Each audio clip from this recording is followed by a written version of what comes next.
अस्सलामु अलैकुम नाजरीन, शाबान सक़फ़ी ने उसे सारा मामला समझाया और बताया कि वो अपने साथियों को साथ मिलाकर क्या करे। मुझे अभी वापस चले जाना चाहिए। इब्न यासर ने ऊँगती हुई आवाज़ में कहा, मुझे घोड़ा बदल दें। मैंने अपने घोड़े को आराम की मोहलत नहीं दी थी। मैं देख रहा हूँ कि तुम्हें भी आराम की ज़रूरत है। शाबान सक़फ़ी ने कहा, तुम घोड़े की पीठ पर सो जाओगे। लेकिन इब्न यासर, हम सो गए तो हमारी तारीख भी और कौम की तकदीर भी सो जाएगी। इस्लाम को हमारी कुर्बानी की ज़रूरत है। जा मेरे रफ़ीक, अल्लाह तेरे साथ है। इब्न यासर ताज़ा दम घोड़े पर सवार हुआ और ईड़ लगा दी। रेगिस्तान की खिनक और खामोश रात में कुछ देर तक उसके घोड़े के टाप सुनाई देते रहे और रात फिर खामोश हो गई।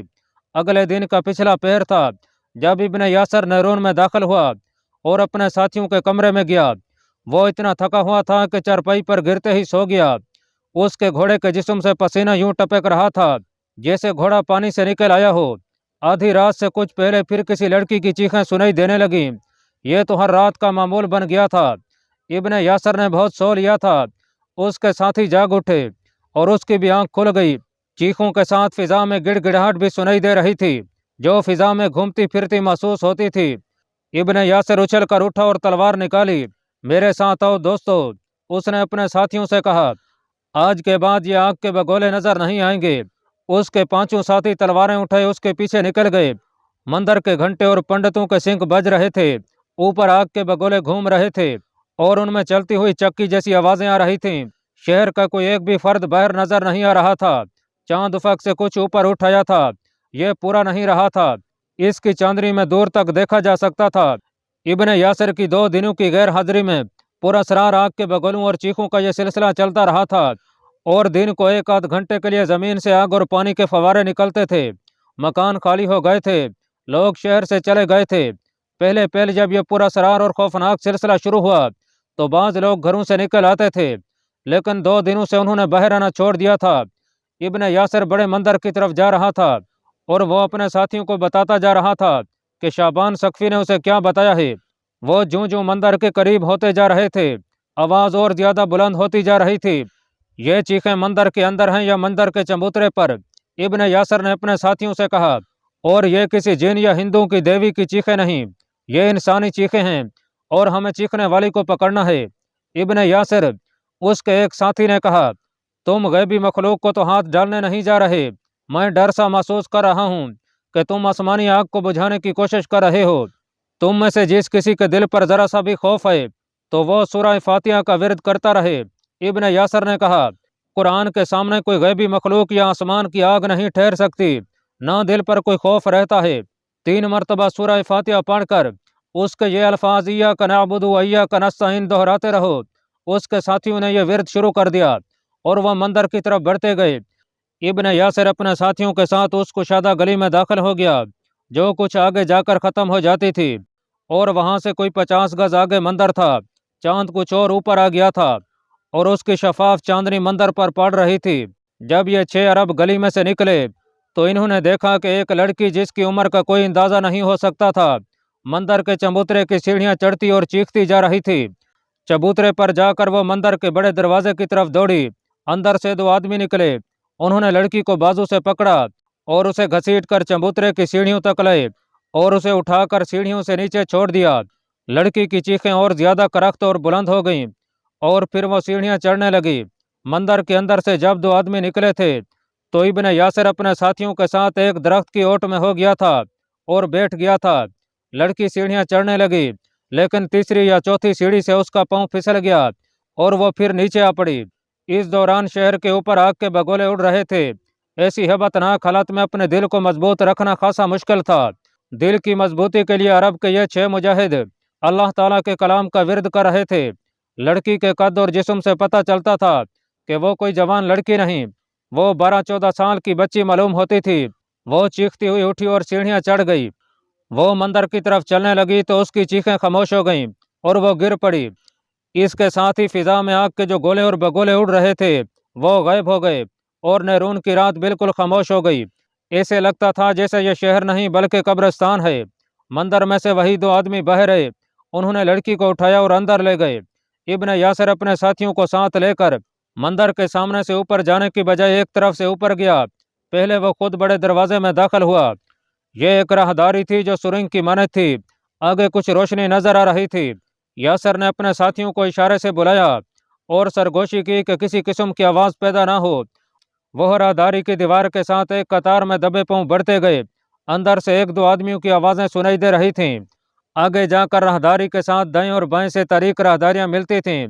इब्ने यासर आगे बढ़ता गया। बोलने की आवाजें आगे थीं। वो एक दरवाजे तक पहुंच गए। ये एक कुशादा कमरा था। इसके फर्श पर चटाइयां बिछी हुई थीं। दरमियान में एक चबूतरा था जिस पर एक बुत बैठा हुआ था और ये बिल्कुल उरिया था। दीवार के साथ तराशे हुए पत्थरों के इसी किस्म के और भी बुत थे। इस कमरे की चारों दीवारों में एक एक दरवाजा था। इस कमरे की दो दीवारों में मिट्टी के दिए रखे हुए थे जो जल रहे थे। इब्ने यासर अपने साथियों के आगे आगे था। किसी की बातें सुनाई दे रही थीं। यासर दीवार के साथ साथ एक दरवाजे के करीब गया। यह एक और कमरा था जो ज्यादा कुशादा नहीं था। यह शायद पंडितों का रिहायशी कमरा था। इबादत वाला कमरा शायद किसी और तरफ था। इस रिहायशी कमरे में 3-4 दिए जल रहे थे। कोई दरीचा और कोई रोशनदान नहीं था। अंदर जलते हुए तेल की बदबू थी। इस रिहायशी कमरे में 4 आदमी थे और 2 जवान और बड़ी ही खूबसूरत लड़कियां थीं। ये सब गोल दायरे में बैठे थे। उनके दरमियान 12-13 साल उम्र की सांवले रंग की एक लड़की बैठी हुई थी। उसका चेहरा मरीजों जैसा था। उसकी आंखों से और हर तरफ देखने के अंदाज से पता चलता था कि इसे कहीं से जबरदस्ती उठाकर लाए हैं और इस पर दहशत तारी है। नाजरीन, एक पंडित ने हाथ बढ़ाकर उसके सर पर रखा और उसका माथा चूमा जैसे ये उसकी बच्ची हो। एक लड़की ने प्याला उठाकर उसके होंठों से लगाया। मालूम नहीं उस प्याले में क्या था। लड़की बेताबी से पीने लगी। जब वो पी चुकी तो उसने रोना शुरू कर दिया। मुझे छोड़ दो, उसने रोते हुए कहा। मुझे घर जाने दो, उसने अपने सीने पर हाथ फेर कर कहा। मेरे अंदर आग लगी हुई है। चूंकि रोशनी इतनी ज्यादा नहीं थी और इब्ने यासर दरवाजे के साथ इस तरह लगा खड़ा था कि अंदर वालों को अच्छी तरह नजर नहीं आता था, और चूंकि अंदर वाले लड़की के साथ उलझे हुए थे इसलिए वो दरवाजे की तरफ ना देख सके। इब्ने यासर ने अपने साथियों को इशारा किया और दरवाजे में खड़े होकर नारा तकबीर बुलंद किया। इसके जवाब में इन 6 अरब मुजाहिदों ने इतनी जोर से अल्लाह अकबर कहा कि मंदिर जैसे हिल गया हो। मंदिर के कमरे बंद से थे। इन 6 मुजाहिदीन की गरज कुछ देर मंदिर की महदूद और मुकीद फजा में आग के बगोलों की तरह घूमती और बरसती रही। मुजाहिदीन बड़ी तेजी से अंदर गए और सबको घेरे में ले लिया। मंदिर के अंदर बैठे हुए आदमी इस कदर डर गए थे कि उनके मुंह से आवाज भी नहीं निकली थी। सब लोग दीवार के साथ खड़े हो जाओ, इब्ने यासर ने कहा। वो सब दीवार के साथ खड़े हो गए। इनमें 3 तो साफ तौर पर पंडित नजर आते थे। चौथा आदमी अजीब से हुलिया का था और 2 जवान लड़कियां और एक ये छोटी बच्ची थी। इब्ने यासर ने अपने साथी को, जो सिंध की जबान बोलता और समझता था, अपने पास बुलाकर कहा कि मेरी इनके साथ बात करो। उसके साथी ने तर्जमानी शुरू कर दी। छोटी लड़की दौड़कर इब्ने यासर की टांगों से लिपट गई और वो रो रो कर कहने लगी कि ये लोग उसे घर से उठा लाए हैं। ये तुम्हें क्या कहते हैं? इब्ने यासर ने कहा। लड़की ने उस आदमी की तरफ देखा जो पंडित नहीं लगता था। फिर उसने बाजू लंबा करके उस आदमी की तरफ इशारा किया, लेकिन इसके साथ वो इब्ने यासर की टांगों में सुकड़ने लगी जैसे बहुत ही डरी हुई हो। उस आदमी की शक्ल सूरत थी ही बड़ी डरावनी। उसका चेहरा खुरदरा और करख था। उसने स्याह कपड़े का लंबा सा चूगा पहन रखा था। उसके गले में मोटे मनकों की माला थी। यह आदमी किसी पहलू से मजहबी पेशवा नहीं लगता था और वो था भी नहीं। इब्ने यासर ने झुककर लड़की को उठाया, उसे अपने साथ लगाकर प्यार किया और कहा कि वो किसी से ना डरे। यह शख्स मुझे अपने साथ बिठा लेता था, लड़की ने बताया।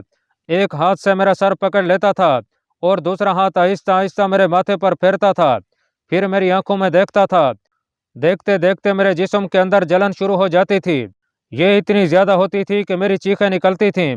ये पंडित मुझे घसीट कर किसी न किसी गली में छोड़ आते थे। मुझे इतनी ही होश होती थी कि मैं मंदिर की तरफ भागती थी और मुझे घसीट कर बाहर फेंक आते थे।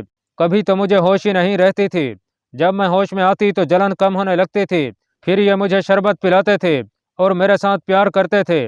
मुझे यहाँ से ले चलो मेरे दोस्तों, इब्ने यासर ने अपने साथियों से कहा। शाबान ने मुझे यही बताया था। उसने कहा था कि डरना नहीं, ये इस मुल्क की शोबदाबाजी मालूम होती है, दिल मजबूत करके इसमें कूद जाना। शाबान ने यह भी कहा था कि तुम इस्लाम के मुजाहिद हो और तुम्हारे पास बड़ा ही जबरदस्त तावीज़ है जिसके सामने कोई जादू और कोई शोबदा नहीं ठहर सकता। ये ड्रोनी शक्ल वाला आदमी जादूगर है। इब्ने यासर ने यह बात अरबी जबान में की थी जिसे पंडित वगैरह ना समझ सके। और इब्न यासर के साथियों के हौसले बढ़ गए। इब्न यासर ने मंदिर के इन आदमियों को और दोनों लड़कियों से कहा कि वो भी आगे होकर झुक जाएं, इनकी गर्दनें उड़ाई जाएंगी। डरावनी शक्ल वाले आदमी ने दोनों हाथ बुलंद करके कुछ बुड़बुड़ाना शुरू कर दिया। इससे यही जाहिर होता था कि वो अपना जादू चलाना चाहता है। इब्न यासर ने उसके ऊपर उठे हुए बाजू में से एक पर बड़ी जोर से अपनी तलवार मारी, फिर उसके मुंह पर बड़ी जोर से घोंसा मारा। वो पीछे दीवार के साथ जा लगा। इब्न यासर के दोनों साथियों ने उसे पकड़कर पीठ के बल गिरा लिया, उसके सीने पर पांव रखकर तलवार की नोक उसकी शहरक पर रख दी। क्या तुम जादूगर हो? इब्न यासर ने पूछा। या शोबदाबाज हो? फौरन बोलो, वरना गर्दन कट जाएगी। उसने हाथ जोड़े और सर हिलाया, जैसे उसने एतराफ किया हो कि वो शब्दाबाज है। पंडित अलग खड़े कांप रहे थे और रहम की भीख मांग रहे थे। इब्न यासर ने इस खित्ते की जबान बोलने वाले साथी से कहा कि इन पंडितों से कहो कि इन्हें जिंदा नहीं छोड़ा जा सकता और इनकी लाशें शहर से दूर फेंक आएंगे, जहां सहरा के दरिंदे खाएंगे। इब्न यासर के इस साथी ने जब पंडितों की जबान में उन्हें बताया कि इब्न यासर ने क्या कहा है, तो पंडित इस कदर खौफजदा हुए कि तीनों ने घुटने टेक कर हाथ जोड़े। बड़ा पंडित उठा और इब्न यासर के साथी को अलग ले गया और उसके कान में कुछ कहा। उस साथी ने हंसते हंसते इब्न यासर को बताया कि ये पंडित कह रहा है कि इन दोनों लड़कियों को ले जाओ और इसके साथ ये हमें बहुत सा सोना और रकम देगा, इसके एवज जान बख्शी चाहते हैं। इब्न यासर ने शब्दाबाज को गिराया हुआ था। जब इस करक सूरत आदमी ने सर हिलाकर एतराफ कर लिया तो इब्न यासर ने उसे उठाया। इब्न यासर के कहने पर उसने कहा कि वो बताएगा कि यह सब क्या है, बल्कि करके भी दिखा देगा, यहाँ नहीं। इब्न यासर ने कहा, सब हाकिम निरून के पास चलो और उसके सामने बताओ कि तुम ये शोबदा किस तरह कर रहे थे और इसका मकसद क्या था। उन सब को सुंदर शमनी के पास ले जाया गया। वो सोया हुआ था, उसे जगाया गया और बताया गया कि पुरस्कार आग का मामला हल हो गया है। इब्न यासर ने हाकिम निरून सुंदर को बताया कि वो कहाँ चला गया था और वहां से क्या हिदायत लाया था। फिर वो किस तरह इन पुरस्कार आग के बगलों और चीखों के दौरान मंदिर में दाखिल हुआ और उसने क्या देखा। इब्न यासर के कहने पर पहले छोटी लड़की ने बताया कि उसके साथ ये लोग क्या अमल करते थे। फिर शोबदाबाज से कहा गया कि वो बोले। शोबदाबाज ने बड़े इत्मीनान से अपना आप जाहिर कर दिया और जो कमाल वो दिखा रहा था वो भी उसने बयान किया। उसने बताया कि इस सारे मुल्क में सिर्फ 3 आदमी हैं जो ये काम कर सकते हैं। ये आग जो आप लोग शहर के ऊपर घूमती फिरती देखते रहे हैं, ये किसी का कुछ नहीं बिगाड़ सकती। उसने कहा, ये बेजरर चीज है, इसे आप नजर का धोखा भी कह सकते हैं, लेकिन यह एक इल्म है जिसे हासिल करने के लिए अपने मन को और अपने जिस्म को ऐसी तकलीफों में रखना पड़ता है जो हर आदमी बर्दाश्त नहीं कर सकता। इस आग से किसी एक आदमी को या उसके घर की कुछ चीजों को जलाया जा सकता है, लेकिन इस आग में या इस आग का शोभा दिखाने वाले किसी भी जादूगर में इतनी ताकत नहीं कि इससे वो किसी बस्ती को जला दे। और वो आग जो फुआरे की तरह जमीन से फूटती थी, वो भी कोई आग नहीं थी, जादू का करिश्मा था। इसी तरह पानी के जो फुआरे फूट रहे हैं, उनमें अगर आप हाथ रखते तो आपके हाथ खुश्क रहते। उस पानी में पानी वाला कोई वस्फ नहीं था। तुमने शोबदाबाजी यहाँ आकर क्यों की? हाकिम निरून ने पूछा। दौलत की खातिर, शोबदेबाज ने जवाब दिया। महाराज दाहर ने अपने एक जैसे महाराजा दोस्त से कहकर मुझे अपने पास बुलवाया था। उन्होंने मुझे बताया कि निरून के हाकिम और लोगों को डराना है। उन्होंने एक आदमी मेरे साथ भेजा था। उस आदमी ने इन पंडितों को बताया था कि जब मैं अपने इल्म का ये कमाल दिखाऊंगा तो पंडित शहर में क्या प्रचार करेंगे और आपके पास आकर क्या कहेंगे।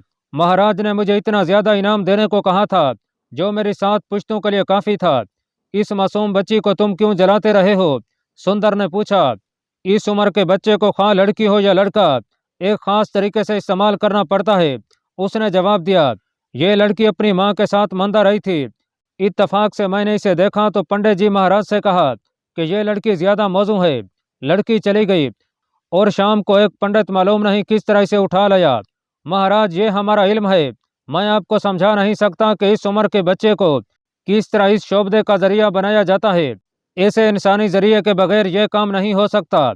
अगर किसी खानदान को परेशान करना हो तो उस खानदान के किसी एक फर्द पर यह अमल दूर बैठकर किया जाता है। उसे एक दौरा सा पड़ता है, फिर उस घर में जादूगर या शोबदाबाज पत्थर गिराना चाहे, उनकी चीजों को आग लगाना चाहे या जो भी करना चाहे करता है। तुम इस शहर से निकल जाओ, सुंदर ने कहा, लेकिन अपने वतन का रुख करो, अरोड़ की तरफ ना जाना। हाकिम निरून, इब्न यासर ने कहा, इसे अभी जाने ना दें। जरूरत यह है कि शहर के लोगों को बताया जाए कि यह कोई आसमानी आफत नहीं थी। صبح سارے شہر میں منادی کرا کہ تمام لوگ ایک میدان میں جمع ہو جائیں اور انہیں اصل حقیقت دکھائی جائے۔ صبح ہونے میں تھوڑی سی دیر باقی تھی۔ سندر نے حکم دیا کہ ابھی منادی والے بلا لیے جائیں اور لوگوں کو فلاں میدان میں جمع کیا جائے۔ ناظرین، جب سورج طلوع ہوا تو نیرون شہر کا بچہ بچہ ایک میدان میں آ گیا تھا۔ سندر آیا، اس کے ساتھ شوبدہ باز اور پنڈت تھے۔ سندر کے کہنے پر ایک آدمی جس کی آواز بہت بلند تھی آگے کیا گیا۔ اسے بتا دیا گیا تھا کہ اس نے کیا کہنا ہے۔ اس نے لوگوں کو بتایا کہ جسے وہ آسمانی آفت سمجھتے رہے ہیں وہ شوبدہ تھا، اور یہ سیدھے سادے امن پسند لوگوں کو ڈرانے کے لیے اور انہیں جنگ میں جھونکنے کے لیے دکھایا جا رہا تھا، اور اب ان کے سامنے یہ شوبدہ دکھایا جا رہا ہے۔ لوگوں سے کہا گیا کہ وہ ڈرے نہیں۔ شوبدہ باز سے کہا گیا کہ وہ اپنا کمال دکھائے۔ اس بچی کو بھی وہاں بلایا گیا۔ لوگوں سے کہا گیا کہ وہ پیچھے ہٹ جائیں اور میدان کے درمیان بہت سی جگہ خالی چھوڑ دیں۔ شوبدہ باز نے لڑکی کے سر پر ایک ہاتھ رکھا، دوسرا ہاتھ اس کے ماتھے پر پھیرنے لگا، اور چند لمحوں بعد لڑکی نے تڑپنا اور چیخنا شروع کر دیا۔ اس کے ساتھ ہی فضا میں آگ کے 8-10 بگولے گرنے اور اڑنے لگے۔ لوگ ڈر کر پیچھے ہٹنے لگے۔ انہیں کہا گیا کہ وہ نہ ڈریں۔ شوبدہ باز نے دونوں ہاتھ ہوا میں بلند کیے اور آسمان کی طرف منہ کر کے کچھ بڑبڑایا۔ آگ کے بگولے غائب ہو گئے اور میدان سے آگ کا فوارہ یا لمبوترا شعلہ اوپر کی طرف جانے لگا، جیسے زمین سے آگ پھوٹ رہی ہو۔ اس سے تھوڑی دور پانی کا فوارہ پھوٹا۔ ان دونوں فواروں کی بلندی کم و بیش 20 گز تھی۔ ابن یاسر آگے بڑھا اور ان فواروں کی طرف چلا گیا۔ پہلے وہ آگ کے فواروں میں سے گزرا، آگے جا کر وہ واپس آیا اور پانی کے فوارے سے گزرا۔ اسے نہ آگ نے جلایا نہ پانی اسے بھگو سکا۔ واپس آ کر اس نے سندر کو بتایا کہ آگ اور پانی میں جا کر اسے نہ تپش محسوس ہوئی نہ ٹھنڈک۔ بچی چیخ رہی تھی۔ اس کی ماں اس کے باپ کے ساتھ دوڑتی ہوئی آئی اور دونوں اپنی بچی کے پاس جانے لگے، لیکن شوبدہ باز نے انہیں روک دیا۔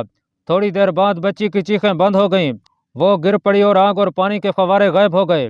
لوگوں کو ایک بار پھر بتایا گیا کہ انہیں کیوں اور کس نے خوف زدہ کیا ہے۔ اس شوبدہ باز کو نیرون سے نکال دیا گیا۔ پنڈت جی، مہاراج سندر شمنی نے پنڈتوں سے کہا، جو مذہب شوبدہ بازی کا سہارا لیتا ہے وہ لوگوں کے دلوں میں اپنے خلاف نفرت پیدا کرتا ہے۔ جاؤ، میں تمہیں معاف کرتا ہوں۔ ناظرین، 712 عیسوی کے ایک جمعہ کے روز محمد بن قاسم اپنی فوج کے ساتھ دیبل کے مضافات میں پہنچ گیا۔ شعبان ثقفی نے اسے یہ رپورٹ دی تھی کہ راستہ صاف ہے اور رجا دہر کی فوج کا ایک بھی آدمی نظر نہیں آیا۔ اس طرح اسلامی فوج بڑی اچھی رفتار سے دیبل پہنچ گئی تھی۔ راجہ دہر کی فوج کا کوئی ایک بھی آدمی باہر ہو ہی نہیں سکتا تھا، کیونکہ اس نے تمام قلعے داروں کو حکم بھیج دیا تھا کہ قلعہ بند ہو کر لڑنا ہے۔ اس نے سختی سے کہا تھا کہ اپنے دستوں کو باہر لا کر کھلے میدان میں نہیں لڑنا۔ مورخوں کے مطابق محمد بن قاسم نے ارمن بیلا سے حجاج بن یوسف کو پیغام بھیج دیا تھا کہ وہ فلاں روز دیبل کی طرف کوچ کر رہا ہے۔ حجاج بن یوسف نے اسے پہلے ہی پیغام بھیج دیا تھا، جس میں اس نے لکھا تھا کہ جب تک وہ نہ کہے لڑائی شروع نہ کی جائے۔ حجاج نے لکھا تھا کہ دشمن دشنام ترازی اور تانہ زنی کرے تو بھی مشتعل ہو کر حملہ نہیں کرنا۔ ان تحریروں سے یہ ظاہر ہوتا ہے کہ حجاج نے بصرہ میں بیٹھ کر سندھ کے محاذ کو اپنے کنٹرول میں رکھا ہوا تھا۔ محمد بن قاسم جمعہ کے دن دیبل کے مضافات میں جمعہ کی نماز سے کچھ وقت پہلے پہنچ گیا۔ اس کے حکم سے ایک بلند آواز مجاہد نے ایک اونچی جگہ کھڑے ہو کر اذان دی۔ اس سرزمین پر یہ پہلی اذان تھی۔ نماز کے وقت تمام لشکر نماز کے لیے صف بصف ہو گیا۔ اس دور کے دستور کے مطابق امامت محمد بن قاسم نے کی، کیونکہ وہ سپہ سالار تھا اور سپہ سالار ہی امامت کے فرائض سر انجام دیتا تھا۔ تاریخ اسلام کے اس کمسن مجاہد نے جمعہ کا خطاب دیا اور عہد کرو اللہ تبارک و تعالی سے کہ اس زمین پر ہماری یہ آخری نماز نہیں ہوگی، اور دعا کرو خدا ذوالجلال ہمارے رکوع و سجود قبول فرمائے۔ راہ شہادت کے ہم سفرو، ہم واپس وطن جانے کے لیے نہیں آئے، ہم اللہ کا پیغام لے کر آئے ہیں جو اس ملک کی آخری سرحدوں تک پہنچانا ہے، اور ہم بے گناہ قیدیوں کو رہا کرانے آئے ہیں جنہیں کفار نے قید خانے میں بند کر رکھا ہے۔ اس راجہ نے اسلام کی غیرت کو للکارا ہے، اور یہ راجہ بے بہرا ہے کہ اسلام کے پاسبان جب آتے ہیں تو وہ اسلام اپنے ساتھ لے کر آتے ہیں، اور اسلام واپس جانے کے لیے نہیں آیا کرتا۔ یاد کرو ان عظیم مجاہدین کو جن کی قبروں کی مٹی ابھی خشک نہیں ہوئی۔ یہ کل کا واقعہ ہے کہ انہوں نے کسی میدان میں شکست نہیں کھائی تھی۔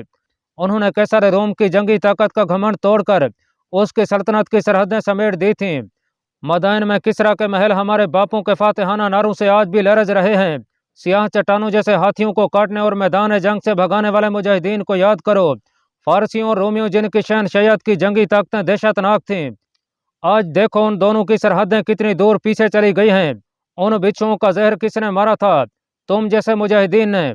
और आज जिस राजा ने हमें यहाँ आने पर मजबूर किया है, ये कैसर रोम की बराबरी का ख्वाब भी नहीं देख सकता, फारसियों का अशर अशीर भी नहीं। खुदा की कसम, मैं तकब्बुर नहीं कर रहा।